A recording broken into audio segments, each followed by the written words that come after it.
Thanks to my friend Terry, thank you. We were able to rescue these linear rails, which were being scrapped out.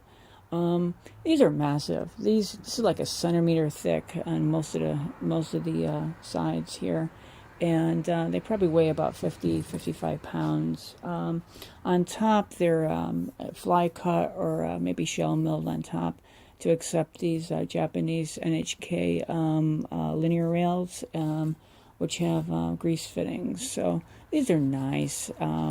So I'm hoping to use these, and they're also fly cut on the other side. But there's complications because there's holes drilled into them and stuff, and you have to work around them.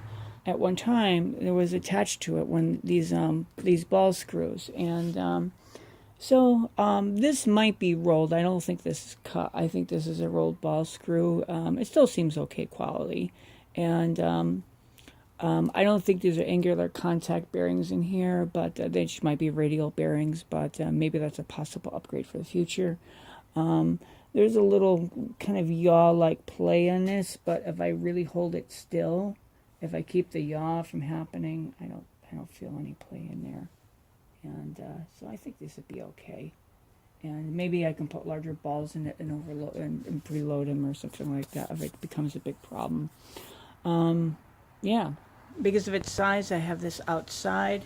I have the metal plate up on this little stand I made, and that's just 2 pieces of plywood with some little nutserts at the bottom. And the rod is actually, I believe, an 8mm threaded rod from my 3D printer before I did the upgrade. And anyway, so I try to get this thing level as much as I can. I look under here, underneath the drill press, which is here. I look under the drill press and see if I see any light, and that way I have get it pretty close. I've got my template taped down to my workpiece, and I try to tape it where I won't be working, but I think that one's still close. This is an optical center punch, and I've shown it before, but basically you just take this and you sight down this little piece of acrylic and sight it to where you want. Sighting down it, you can see that there's a little dot down there, and with a little square around it. The square is in my template, the dot's on the piece of acrylic.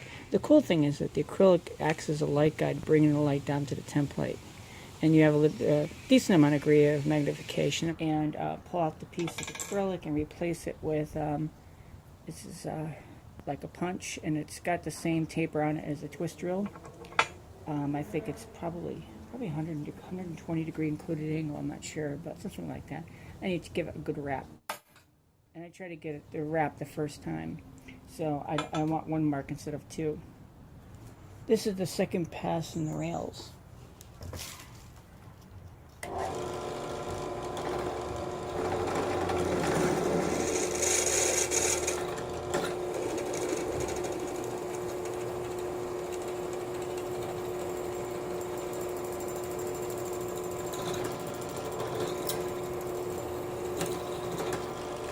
So this is the last size. I'm trying to keep track of all the little shavings, so there's not all moop out in the yard, and because our leaves here go out to recycling and composting, and I don't want them contaminated. And maybe they'll take them at my recycling facility. And this is the last hole. I had one close call with this where I wanted to walk over the edge of my little supporting material. And I definitely don't want to drop this on myself because it'll probably break whatever it hits on me. And so I'm still wearing safety glasses and little ear protectors. I might get in frame for this, but I'd rather get in frame.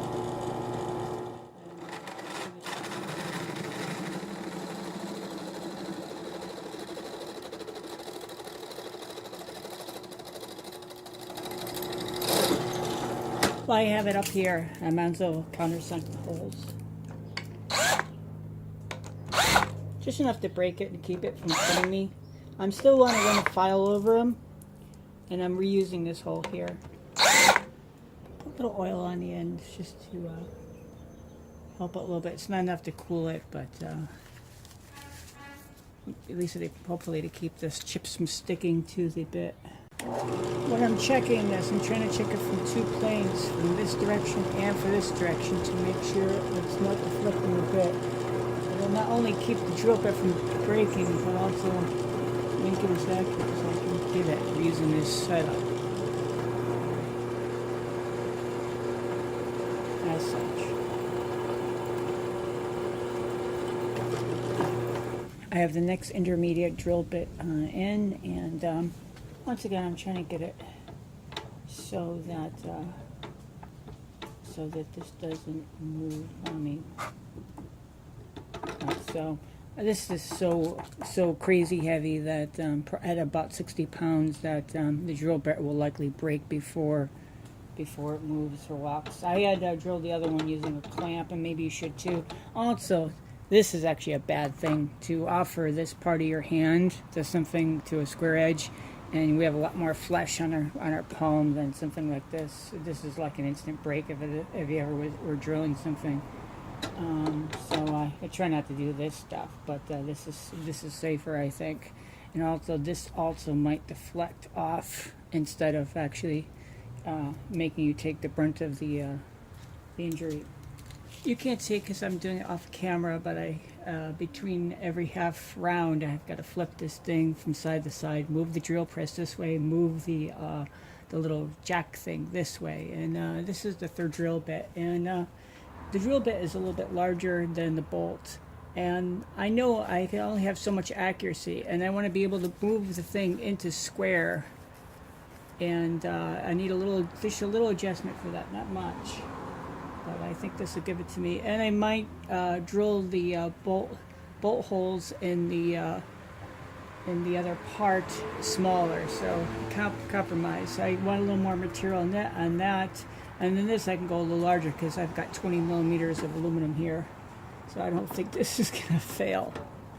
Get this out of my way. Back up the thing, that would be bad.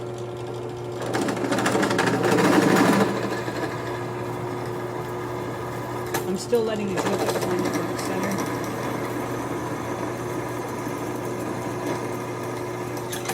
This is why you wear safety glasses. Just enough so it doesn't cut me, for instance. I spent a while finishing out, drawing out this in Rhino 3D, as you can see. For a lot of this stuff, it's so big, I resorted to this. It's a measuring tape that's got metric too. Wherever I can, I use these stainless steel rulers, and when I get them, I usually make sure that they're actually stamped, because if we're doing this kind of stuff, and if it's not stamped, like this one, let's see, especially on this edge, let's see if we can get this in view.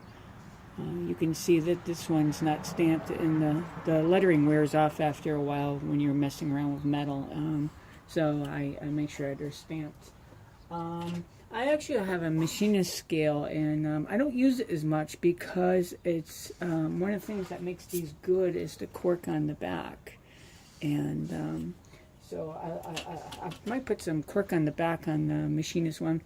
This nice woman, Darla, donated this caliper. It's about 25 centimeters, and it was pretty rusty when I got it. And I have a little rust starting again from being in my toolbox. I've got plenty of silica gel, but maybe it's got to be baked.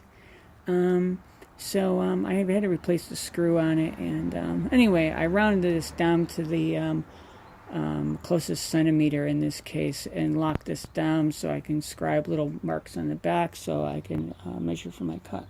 I also have, and you may not have seen, you can buy these little points, and they go into a caliper, and what they allow you to do is measure the distance between two holes to find out the hole center, and you kind of jam it in there, and I wiggle a little bit, and then read it off the scale. I keep these on. They're kind of a pain to set up as far as the set screws. I find that these are a little long. These are not made all that well either. They're not hardened or anything. They usually be hardened at the points bent over in this, and I don't think I even did that. I think it came like that. So the screws I wish were soft, and if you have good calipers, you might want to think about getting brass screws, set screws, or sometimes you can find little nylon tip set screws. And these calipers were given to me, I don't use them a lot because they're manual, but the battery never goes dead in them, and I leave them set up for this because I use this a lot. I also needed to find out the center line of this ball screw, like where is this center line, and that's not an easy measurement. So what I used was is an inside bore mic, and or gauge, I should say. This is more of a gauge than you buy them in a package of several like this. So I measured this across the top of the threads and trying to get as long bite as possible, and I found this to be 20 millimeter in diameter. And then I kind of slipped this under here like this, well, first setting it, and then I just used the standard kind of rocking technique to get it, and then I measured this, and now I know how high this up is, roughly up to from the bottom, and then from there I can find the center line. When I draw stuff like this, I really only want to make sure I draw what I need. I don't need to draw like a lot of detail. A lot of this detail you don't need to draw. So what do I need to draw? I need to know where these holes are, because I need to drill and tap 2 more, I think. I'm going to have to do that. This is probably going to be a router, or maybe I can find some kind of old milling head or something. I don't know. I see what I can find. I don't have a lot of money on this. But I don't need to draw the internal structure. I don't need to know where these linear bearings are. I don't need to know it. What I do need to know is where's the base of this rail, because the rail, it can be thought of as just a rectangle that's extruded, this way. So I don't need to know, any of this detail in here. I need to know where they are in relationship to the ball screw. So I needed to find out where the end of the shaft was. And there's a recess here, and there's the end of it is threaded for the bearing nut. And my mic wouldn't span from, say, here to be able to measure it. So I had to think of something else. And I have some of these squares. I don't use this kind of square that much. I don't do a lot of machining, at least not yet. And I bought a set of these. I think the more standard size steel squares, or the standard shaped steel squares such as this, are a lot. I use these like 20 times for every time I would use one of these. But once in a while these come in handy.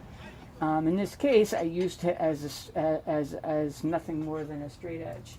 So I measured the thickness like this, and then I zeroed this out.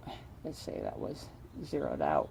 And with this zeroed out, this was tall enough that I was able to move this like this, and then measure down like this. And it gave me a nice surface, because this doesn't rock too much when you put a little pressure on it. So I've got the X-axis propped up with not one board, but 2. If it falls over, it can fall over. I'm getting out of the way.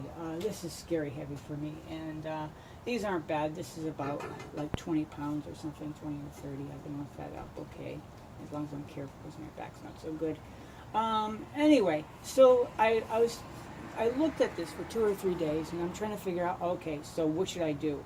I made an oversight, and my oversight was that the material I have to make the rest of the axis to hold this thing up is less than I thought I did, and things are tight. But I think I can make it work. We shall see. These are the templates I used to drill the holes in this originally, and because I looked at this for 2 or 3 days, what I decided to do was move these over 1 hole difference. Actually, it took me that long to figure it out, but I'm going to move this over 1 hole's difference. So if I have 2 holes here, then I move them over here, and these holes become these holes. In this case, because these are stepped in for this notch, that they also have to be re-drilled. But all in all, I'm going to have to re-drill like half of the holes roughly. And so this is good. This is good. And what I want to happen is I'm going to put a piece of metal and support this thing by taking a piece of metal and putting it edgewise. The initial bolting will be edgewise through this, and probably like that, or through the back threaded. So the X-axis in this machine needs to be wider than the rails, and this. It needs to pass over these. So I was constrained by that and the size of the material I have to work with. And this x-axis will be up about 120 millimeters. These plates will be about that much shorter, and I think I'm going to be okay. And I feel bad that I didn't see this coming until now, until I really started messing around with the material and the constraints. But I think that given that I would have had to cut this anyhow, the fact that I've got to drill 8 or 12 extra holes out of all these, then I think I got off easy. So I should be able to continue. Once again, I'm going to be cutting heavy aluminum with a battery-operated circular saw, in this case a Dewalt, and making sure that the battery's out. And did I mention that I made sure the battery's out? It's right over there. There's 2 batteries. There's obviously no battery in here. What I'm going to do first, and what I did first, and I'm going to check again, is I pulled the blade back, and I want to check the square of the blade, and so I'm using a machinist square, and that should really be on a better surface than that. And so I take the square and make sure the blade is as square as I can get. And I'm not using the teeth, I'm using the flat of the blade. And then I've set up a straight edge, making sure it's longer than the actual cut I need, because it's gotta be straight as it starts, because how it starts is how it's going to cut mostly. You can't really turn corners with one of these. And I used another steel square, larger one, with an edge on it to make sure the cut's straight, using a fine adjustment hammer to just gently tap it to where it needs to be. I've got 2 clamps, and there's just some amount, there's enough of friction on here, so this isn't going to move around, but you have to be careful. And first of all, I don't think anyone should cut metal with a circular saw, obviously. And so this makes me nervous, and it should make you nervous too. And that nervousness is reason. And this saw was not made to do this, especially a battery operated one. And I have to remember with the lithium batteries to make sure that I cool down the saw in longer cuts, which might not be a problem for this, but I might stop halfway through. These are polycarbonate zinc Steph. My friend gave me these, and they got some wear on them, and I should buff them out. But they are Lexan, so they're very shatter resistant. And I've got some, these are cheap Harbor Freight air protectors. But what I did is, and you probably might not be able to see, is I took some old mouse pad and I put it underneath this foam, and to give it a little more hearing protection. And sometimes I wear earplugs underneath my ear protectors. I also have down there, I don't know if you can see it, I've got a little piece of foam underlayment or sponge underlayment to catch the plate as it falls. So I don't have to worry too much about this. If I want, I can let it drop. The important thing is that I don't want to be distracted worrying about this plate hitting the ground and chipping the concrete, and take my mind off of what I'm doing, because it's more important to keep, your safety is more important. And once again, you shouldn't be doing this. This is out of desperation, basically. I don't have any other tools I can do this. I've had good results doing this, but you have to be careful. The blade has a bunch of teeth, and these are just brazed on, sometimes by hand. Sometimes by my machine, sometimes by hand. They're brazed or silver soldered on. And if you get, hypothetically, if you get this warm enough, it'll break this bond, and you'll have a piece of carbide being flung. And so and the chips themselves are more than a nuisance. Half of the chips seem to go towards my face while I'm doing this. And I do have some wraparound eye protection here. Also, when I was setting this up, making sure that the battery's out of it, I checked about three teeth to make sure that, because a lot of saws have set on them, to make sure and to average out the teeth to see where the cut's going to be and make sure I'm not taking off too much material. Dewalt was nice enough to come up with these battery adapters that support their older tools, and they just snap in like this. Unfortunately, I find these very hard to get out, and actually my nail friend couldn't get it out just by using it. You're supposed to pinch it like this. So what I do to get this thing out when it's time to, is I take the saw carefully, and I just lay it like this. And I use my fingers to press in like this. and then it should come back pretty easy. But trying to do it like this, like my hand's too small to do this. And actually, my big tall male friend had problems. He couldn't even get this out. And but using that technique, and be careful because you don't want to do any nerve damage on it or anything on your fingers. And of course, you read all your safety manuals for your power tools, and don't do this with a saw. And if you dare do this with a saw, be careful. Don't be distracted. Remember, the part's expendable, your fingers are not. There's no way you should even think about attempting to do this without protection, because it does throw chips. And the chips are not like sawdust. They've got mass, and they will pelt your face in an unpleasant way. Notwithstanding, I'm actually going to do an earplug under this. This is pretty loud. And you should have hair protection. Keep the pets away. You shouldn't be doing this if you have pets or children, because they'll distract you. You should wait until they're like being babysit or something. And be careful, please. I don't want anyone to ever be hurt by any idea I might have inciting. And in this case, I don't want the pelting of the chips to distract me. So, in this case, I'll wear gloves. But for many machine operations, you got to watch your sleeves. Don't wear a tie if you're a guy wearing a tie. Don't wear, if you have long hair, put it up in a bun or something, or just keep it out of the way and be safe. And I'm going to move the camera because I feel like if I'm worried about the camera, I'm going to be distracted. And you'll probably be able to see just how far the chips will be thrown. Also, if I cut this off, and if I cut more of this off, then that end would, this thing could want to flip one way or the other. You have to be careful. I've got this end clamped down. Once again, I don't have to worry that much about the plate hitting. The plate, this is going to be about 3.5 pounds, and these are pretty chunky sneakers with protection. They're Vans, so they have protection there. So, and I'm not going to hit the clamps. And is there anything?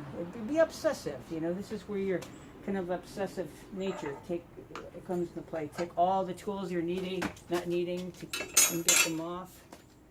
Is there any parts that are loose? Any screws around? Doesn't look so. There's no kids or puppies or anything. No cat either. I'm going to make sure the cat's not around. You have to be careful of this blade thing here, that this doesn't hook. But we shall see how it goes. And once again, the tooth looks good. One last check. I'm going to keep well away from the blade with the gloves, because the blade it'll want to snag.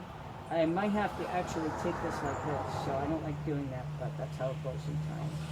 I hope that they come up with a guard that's less obtrusive than this. Make sure I've got enough of depth of cut this way, but not too much. Make sure this clamp is tight, because the saw can't be put in the box with the clamp. It has to be readjusted and put in the box. I don't have too much penetration going on through here, so I should be good to go. And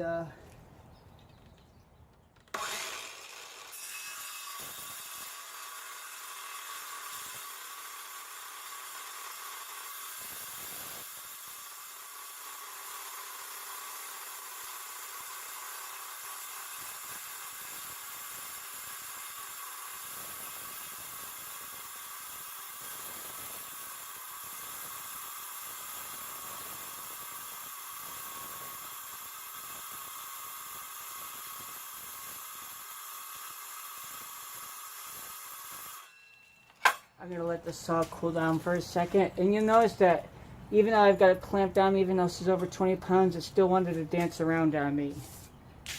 And I'm still got my hand pretty far away from the edge of the blade. I'm backing up a little bit. Try to make sure the blade is free.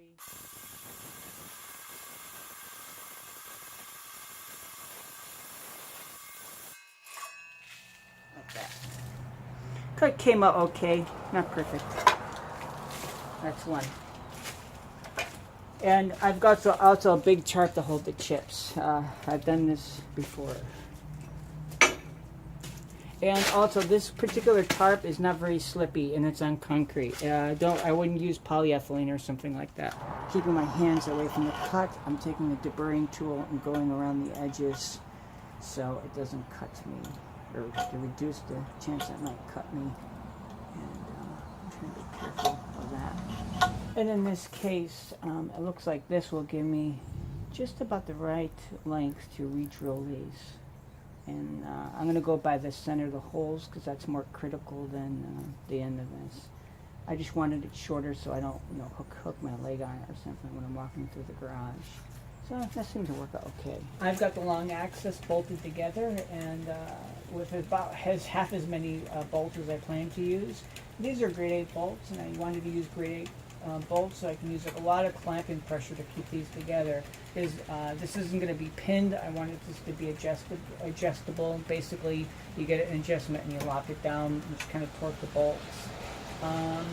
I realize this looks ugly here. There's a note area. I mean, I'm not worried too much about aesthetics. Looking underneath, you can see the linear bearings, and you can see I've got it bolted here, just hand tight. At some point, I might have to run like a drill bit through to make sure that these are lined up with enough of adjustment so it's not binding as far as keeping this square. And what I was hoping is that the chips wouldn't get in the bearings if I mount this upside down like this. I have this 1 meter linear way, and once again, this was for material handling, although this is a cut ball screw, so this is way overkill for what it was intended to do. This has got it's got 2 rows above and below, so this is a pretty beefy rail system they have in here, but this is really heavy. So what I'm going to do is I'm going to trim this on this side and get rid of this strip of aluminum here, and the only thing is I'll make it have less leverage like this, but I have to reduce some of this weight. I might even have to cut a couple holes in the center. This is too much mass to be swinging around. I don't think I'll trim this edge here. I know this is in the video, but I don't know if I'll trim this edge here, but I'm going to try trimming this about the same, about 30 millimeters. Originally there were little set screws to level this inside of like the machine this came from, or the kinds of machines that these came from are like welded box steel with steel panels over them, or stainless steel panels over them. And they put in hard points inside the cabinets, and I guess these were for leveling, and there were some other little leveling pieces. These are cute. These are for zip ties. I'm going to take those off and save those. I'm going to save these little brackets. These are photo interrupters, and here's a blade that interrupts them. The interesting thing is that they had a system, it looks like, and I've never seen this before, it looks like, and I would guess that this thing homed this way, and they've got a series of 3 sensors here, and I'm almost tempting to think that they wanted this thing to go so fast that they ran the machine full speed looking for this sensor, and when it got to this sensor they slowed it down to a medium speed, and then when it got to the end they homed it the rest of the way. And that seems interesting. I can't think of any reason why they would have wanted to do that like that. There's also 2 more sensors here. This one is green for some unknown reason. This little device here seems to be some kind of Hall effect. There's a magnet here. It could actually be a reed switch of some weird kind. Because Hall effects generally use 3 wires, one for hot ground and signal, and I don't know why there's only 2 wires here, so it could be a reed switch. So apparently it's an RS302. A lot of this stuff had surface rust on the rails when I got it, and I took some Scotch-Brite and cleaned up most of them, and now I'm just going to take some WD-40. Actually, I found this on the side of the road too. One of my neighbors had cleaning stuff out. It doesn't spray too good, but still better than having this stuff rust. And what I'm going to do now is I'm going to measure some distance from here, probably the same, probably keep 30 millimeters, and I'll get rid of some thickness here. This is pretty thick. This is crazy. I think once again that it costs less for the material than the engineers. I do believe this is 20 millimeters thick. Yeah, this is 20 millimeters thick. I want to trim about this much off of it to make it lighter. I don't need all this weight. I could probably trim off more, but that'll limit my mounting options. once again, you shouldn't be cutting metal over circular saw. These things are not designed for it, especially these light duty saws such as this battery operated one. And I'm doing that just out of basically desperation. This is what I have. You should not do this. However, if you do insist, make sure you wear safety glasses. Make sure they're polycarbonate, because it's going to be throwing metal chips instead of wood chips. Make sure you wear hearing protection. I'm actually wearing earplugs as well as this, because I find this loud. Anyway, once again, don't do it. So what I've done here is I've got the part flipped over. It's supported in such a way that the screw is not being touched by the sawhorses. I'm okay if I had to saw through the sawhorses. I don't care about that. There's no steel in my cut path. My cut path is about here, and I look under the end to make sure there's absolutely nothing in my cut path. If this part falls off, it will be caught by this, and before that happens, I've got 2 clamps here to clamp the other end like this, and so the end will not bend down as I'm cutting it. And when I cut it, as I get to the very end, I'm going to try to figure out something from the middle. So I only have a light duty circular saw to do this with. So I still want to use it after this. I don't want to use up the whole saw for this thing. So I've got some reminders, and I just took a marker, and at this point I'm going to let the saw cool down for a couple minutes. At this point I'm going to switch batteries, cool battery, and then I put a reminder here to clamp the end. Also, I put a few additional clamps, because also vibration will make your cuts go off. I think I might even had a little issue with that, even though I put them real tight on the other cuts. I've got some big bar clamps with rags on the end, so I don't look into the end of the clamp. When I get a chance, probably after I get done with doing this, I'm going to paint these so I can actually see the ends of them. These are really sharp. And it's, if you work with the clamps, and I don't like putting them upside down like this, but anyway, so I got this clamped onto the table. It's kind of cantilevered, so I've got to be careful too. I'm doing this kind of just for safety, but at the same time, my safety little procedure might make things worse, but so I'm prepared for that. Once again, I'm gonna take my time doing this, and once again, don't try this. If you do try this, this is one of those things, if you walk around this thing and look at it and look at it and look at it, even walk away, make sure there's no kids around, but look away and then look back and see if there's anything that catches your eye, visually some of this looks wrong. It looks like I'm going to cut right into this thing, which I'm not. So, but it's good to listen to reason. That thing that makes you nervous, that's reason, and that protects you. And once again, in this case, I am going to be wearing gloves, because I don't want the pelting of the chips to distract me, but I must be aware to keep the gloves away from the blade, as not to get them pulled in or snagged on anything. Yeah, and a face shield would be better than goggles for this, and face shield and goggles would be better yet. And like I said, this is pretty loud, and the metal tends to ring, and so I'm using modified hearing protection. I've actually added more padding in this from an old mouse pad, and I'm wearing hearing protection. There's no other distractions, no cats, no kids, no puppies or anything, neighbors or anything. If the phone rings, I fully intend to let it ring.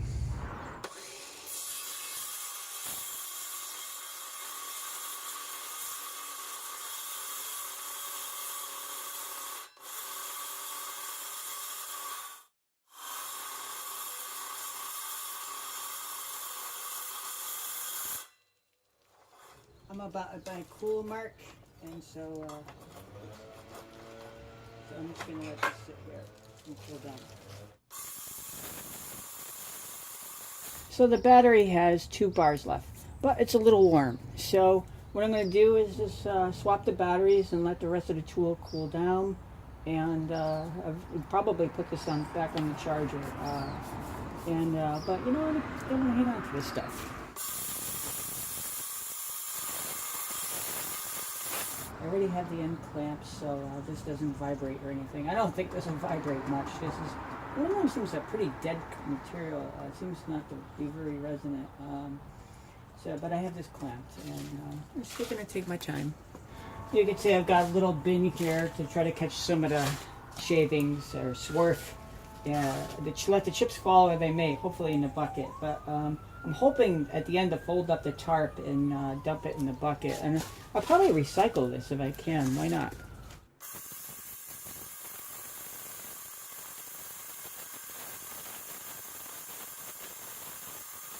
The other battery's charging. This time one of the batteries went down to 1 bar, so it's claimed to be charged. Maybe it hadn't been charged. It kind of dumb charged, but not floated. I don't know. But so I'm gonna wait. Patience. So I'm gonna back off a little bit and pull the trigger. Push the safety release.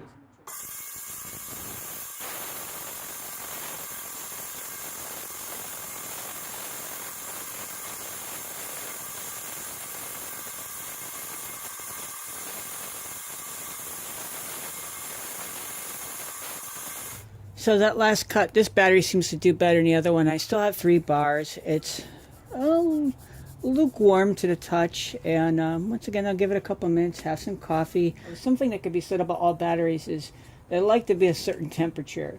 In other words, if they were making a battery purely for cold climates that hardly ever gets used, they would probably make the whatever chemicals are in the battery stronger. And likewise, if they were designing a battery for like desert climates, they would probably make it up weaker.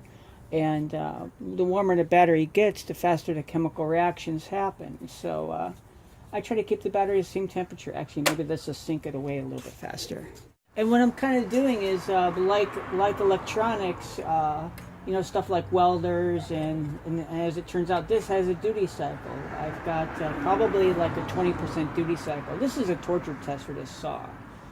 This saw was not meant to do this, but I'm still trying to, you know, preserve it and keep it nice, keep the batteries from getting too hot, make sure that, you know, there's probably, there could be gears in here with grease that could get hot, or the battery itself could get hot. There's probably, there's vents on this side, but, you know, take care of your stuff.